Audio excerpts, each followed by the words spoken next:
Chaque année, 12 000 Parisiens quittent la capitale, 136 000 depuis 2014. Paris, c'est le seul département d'Île-de-France qui connaît une baisse de sa population. Depuis votre arrivée à la tête de la ville, Paris a donc perdu plus de 30 000 élèves. Madame la maire, cela fait 11 ans que vous cherchez un coupable extérieur. Élèves, pas élèves. Pourquoi les familles quittent-elles Paris? Pourquoi les classes ferment-elles? Votre inclinaison, c'est de dire que ce serait la faute de l'État, quels que soient d'ailleurs ceux qui le dirigent. La vérité est plus simple et elle est plus gênante pour vous. Les familles quittent Paris parce que vous les maltraitez. Ces départs sont le résultat de votre stratégie de densification que vous partagez avec vos alliés communistes et verts. Moins de familles, moins d'exigences dans le fond en termes de sécurité et de propreté. Une famille peut-elle accepter d'élever ses enfants à Paris dès lors que l'insécurité est forte, que la violence quotidienne se banalise? Les récents drames dans les 13e et 14e arrondissements nous l'ont démontré une fois de plus.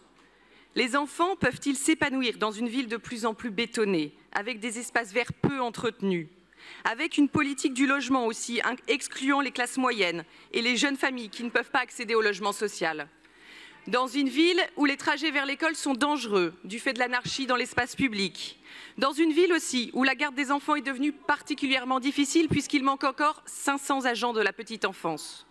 Dans une ville, enfin, où les rues piétonnisées des écoles deviennent des points de deal, tout simplement, comme dans la rue Ferdinand Flocon dans le 18e ou la rue Pierre Foncin dans le 20e. Oui, regardez dans quel état vous avez laissé notre école publique parisienne. L'investissement de la ville de Paris dans les écoles, elle a baissé de moitié depuis 2014. La qualité des activités périscolaires n'est plus au niveau, tout le monde le sait. Le non-regroupement de certaines écoles qui étaient pourtant inéluctables, toujours pas fait. La réforme Affelnet que vous soutenez a montré bien ses limites.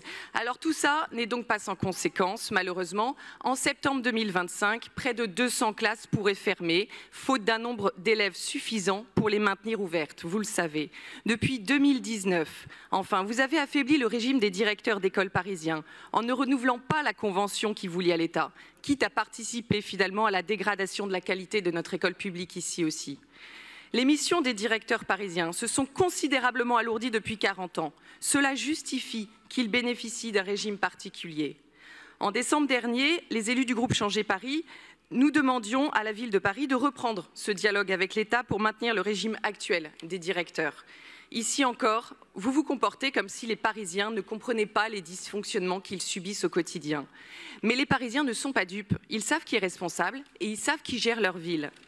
La fuite des Parisiens n'est pas une fatalité. Notre projet est simple, redonner confiance aux familles, qu'elles retrouvent enfin de la sérénité lorsqu'elles laissent leurs enfants dans nos rues, dans nos crèches, dans nos écoles, sur le temps scolaire comme le temps périscolaire. Et cela passera notamment par, concrètement, une réforme des rythmes scolaires, comme dans 90% des villes françaises qui l'ont déjà fait, une augmentation des investissements pour mieux entretenir le bâti, les écoles et les collèges, la sécurisation des abords des établissements scolaires, une aide aux devoirs de qualité et généralisée à tous les établissements, et enfin, plus de personnel dans nos crèches.